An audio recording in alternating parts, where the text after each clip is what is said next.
Tired, stressed, empty, lonely. Days just seem like a blur. Motivation gone.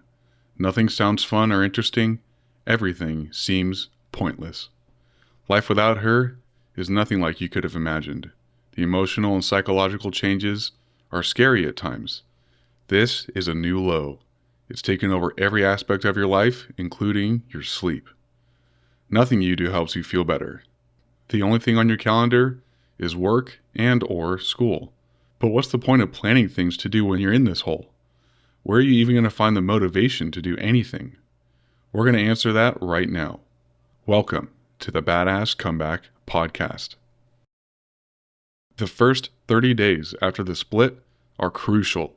It can either set you on a path for healing quickly or staying stuck for a long time. And it all depends on what you decide to do with that time. But still, a major roadblock is preventing you from thinking beyond the moment, and that is your emotional state.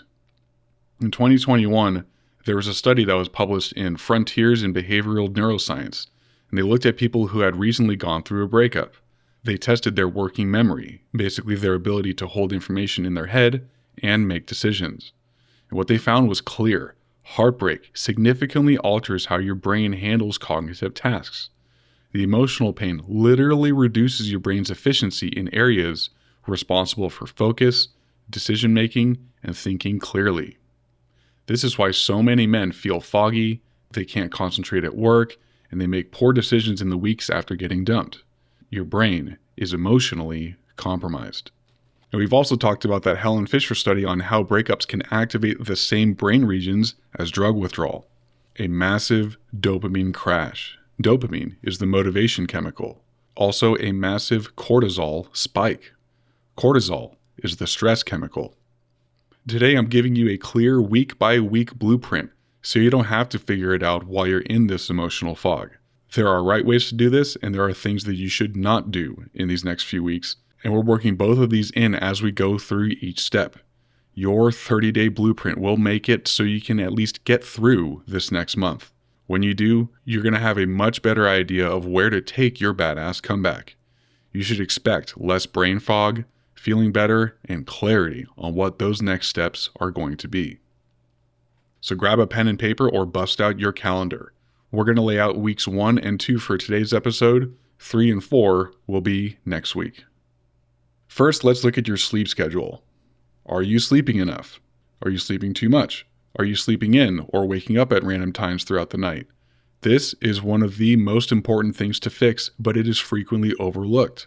Bad sleep throws your whole body off. Your hormones get all jacked up. You might start feeling irritated, depressed, stressed. There are so many harmful effects of poor sleep, not to mention the long-term increased risks of mental illness down the road. Good sleep, on the other hand, helps to stabilize you.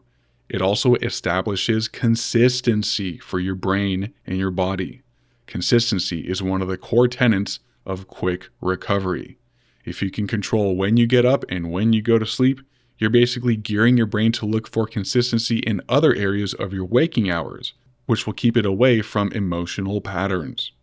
So here's the first thing you're going to plan out: bedtime and wake up time. And this is going to be the same for all 7 days of the week. Yes, even if you get up at 6 a.m. to go to work during the week, you're going to get up at 6 on the weekends. If you normally get up for work any earlier than 6, you can give yourself a 30-minute buffer on the weekends. Here's the trick for the weekends. Have some sort of physical activity planned right when you wake up. This will prevent you from falling back to sleep. And it doesn't have to be anything crazy. It can be a walk around the block, a quick stretch routine, or just time outside with your coffee or tea.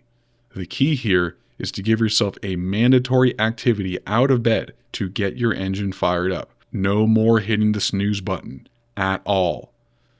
Now, for going to sleep, you have to give yourself enough time to unwind after your day is done. A 10 p.m. sleep time is no good unless you know that you'll fall asleep as soon as you hit the pillow.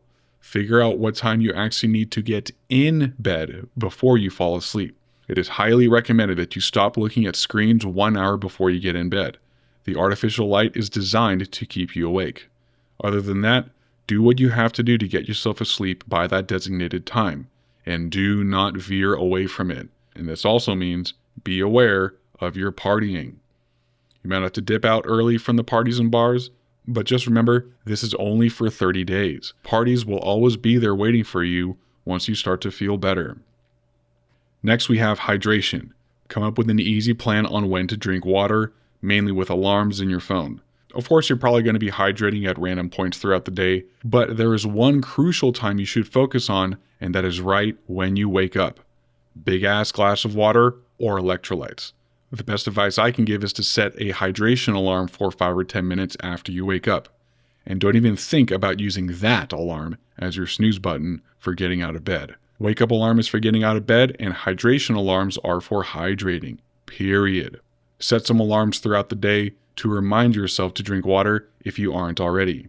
And of course, if your piss is anything darker than light yellow, drink. Bonus points if you do a combo of electrolytes and regular water. For you budget conscious guys out there, grab some Gatorade powder from a store or Amazon. It'll save you hundreds per year. Hydration is actually a frequently overlooked thing for people under stress. If you've been drinking alcohol through this time, you're especially prone to dehydration. Actually, now is the time to start cutting back on alcohol and substances, yes, even herbs, if you want to recover faster. Cut back this week or severely limit your intake of those things. If you really want to be badass, throw all that shit away right now and don't touch it for 30 days. More than likely, it's just going to mess up your blueprint. Anyway, staying hydrated just keeps you running in the best shape you can be. It's kind of like oil for your car. Water also helps flush out stuff your body doesn't need, cortisol and other toxins alike. The less crap you have polluting your bloodstream, the better you will feel. And the last thing for week 1, plan out some physical movement every day. It doesn't have to be crazy. Make it a walk, a stretch routine, something light to keep your engine going. Even minimal exercise like this helps keep your blood flowing, and it's also good for filtering out those cortisol and toxins. For those of you who already have a solid gym routine, obviously stick to it. Regardless, put this on your calendar. You don't have to keep it at a set time like your sleep, but the type of activity and duration need to be consistent. Exercise keeps your brain running right. You're not doing yourself any favors just sitting on the couch all day, especially if you have a desk job. So, week 1, schedule your bedtime and wake up time. Hydration alarms on your phone, a consistent exercise routine, and cut back or cut out the drinking and substances. All right, let's move into week 2. We're going to add on to what you have for week 1. This is also the beginning of what is called the minimum viable routine, or MVR for short. Some of you are recognizing this from episode 19. Only difference is this 30-day blueprint involves a slower integration into it. The MVR has been proven to pull people out of depression or any kind of rut they're in. It involves small actions every day to get your mind back on track. The cool part is, by now, you'll have already been doing some of your MVR in week 1. The MVR is 5 daily actions geared for us. Wake up and anchor, move your body daily, eat like a badass, rebuild your mind, and end your day strong. And like I said, there's already a couple from week 1. Let's talk about what you're going to add to it. So we already have the wake up and anchor. Well, at least the wake up part. Anchoring means doing something right away after you wake up so that you, A, don't go back to sleep, and B, get your brain on the right track to set up the rest of your day. After you wake up at your first alarm, without fail, you need to immediately do something that helps you get grounded. And it has to be simple. It can be something like splashing cold water on your face, making a healthy breakfast, exercise, etc. Whatever you choose to do, you have to do it every single morning at that time. It seems simple, and it is, but it gets your brain wired right first thing in the morning. Because what's the alternative? Sleeping in? Scrolling? Going straight to the couch to watch TV? Wake up and anchor gets you and your brain on the right track. Number 2 of the MVR. Move your body daily. You already have a small exercise routine scheduled from week 1. Now is a good time to add a little bit onto it. If you do, 3 sets of 10 push-ups, sit-ups, and squats, you can bump that up to 12 each. If you walk a half a mile, do 3/4 of a mile for this week. Whatever you're doing, add a little to it. Not too much though, because you don't want to overwhelm yourself. If you really want to add a lot more power to you. Just be aware that you might be hit with that urge to give up completely. So choose your exercise and intensity wisely. All right, MVR number 3, eat like a badass. You would want realistically like 95% of your meals to be healthy. A little cheat meal once per week won't hurt, but for this week, schedule out one healthy meal per day. This would actually be a good one to combine with your wake up and anchor. Make your own breakfast. One problem with us guys when we're heartbroken is that we tend to just skip breakfast altogether. Even something as simple as 3 eggs, some fruit, and a bagel is enough to put some gas in your tank and get you started on the right foot. MVR number 4, rebuild your mind. 10 to 20 minutes of reading or journaling every day. This is a good one to do right before bed. And it doesn't have to be a fiction or self-improvement book. It can be anything that interests you. Highly recommended that it's an actual book instead of your phone or tablet unless you want to use a blue light filter on it. Rebuilding your mind also comes with reduced screen time and social media. Limit scrolling, including short-form videos up to 20 minutes max. For you younger guys, that may seem like a lot to ask, so if you really want, you can just cut your screen time in half for this week. Remember, this time is about rebuilding your dopamine circuits, and cutting screen time will do wonders to help you get those baselines back up to normal and have you feeling better faster. And MVR number 5, end your day strong. No need to write this one out. Just reflect on what went well versus what could improve tomorrow. And this is a good time to check yourself. How have you been doing with your week 1 and 2 schedule? How are you feeling? Did you slip up and procrastinate on anything? And remember, there's no shame in slipping up. You just have to commit to getting yourself back on track. For some of you guys, this schedule thing might be intimidating. It sure was for me when I decided to make my own MVR years ago. It can be weird to follow your own schedule that isn't a work or class schedule, but remember, as badasses, we do what is necessary to improve, even if we don't want to, or especially if it makes us uncomfortable. So that's it for week 2. Quick recap. Week 1, schedule your bed and wake up time. Hydration alarms on your phone, and a consistent exercise routine for each one of those 7 days. Week 2, add your anchor to your wake up time. Add a little more onto your exercise routine. Schedule one healthy meal per day, breakfast preferred. 10 to 20 minutes of reading and journaling each day, and start cutting back on social media and screen time. Before bed, check in with yourself and review what went well and what could use improvement tomorrow. Scheduling these next 2 weeks, guys, is how you get your brain back on track. Your brain needs something to focus on, and lack of structure will keep it focused on the wrong things.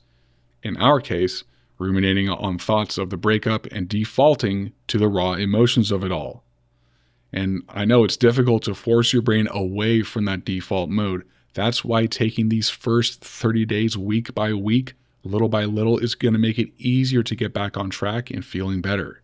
Take it from me. If you try to do too much too fast, you're likely to burn out and revert back to reaching for instant gratification, numbing agents, and then you're back in that hole. Boys, your future is filled with more than you could ever ask for. These first 30 days are setting you up for the rest of your life. The structure that you build today is going to do more than just help you feel better. It is the backbone of your badass comeback. This is the way to get your brain back in gear so you can focus on your goals and the life-changing missions you're going to set for yourself in the near future. This is your time. Take advantage of it. All right, guys, thank you for being here with me. Stay tuned for part 2 of the first 30 days blueprint coming next Saturday, where we talk about weeks 3 and 4 and a glimpse into what is in store for you in the following months. Leaving you with a quote from Aristotle. Quote, "We are what we repeatedly do. Excellence, then, is not an act, but a habit." See you guys next week for part 2. Thank you for joining me in another badass episode, brother. If you want to accelerate into this new chapter in your life and get a boost into your badass journey, sign up for a free 45-minute consultation for post-breakup or divorce coaching. All the info is in the episode description. Also, please remember to like and comment, and if you know anyone who could use this info in their badass journey, please share this episode with them. None of this will be possible without you guys, so thank you again, and I will see you in the next episode.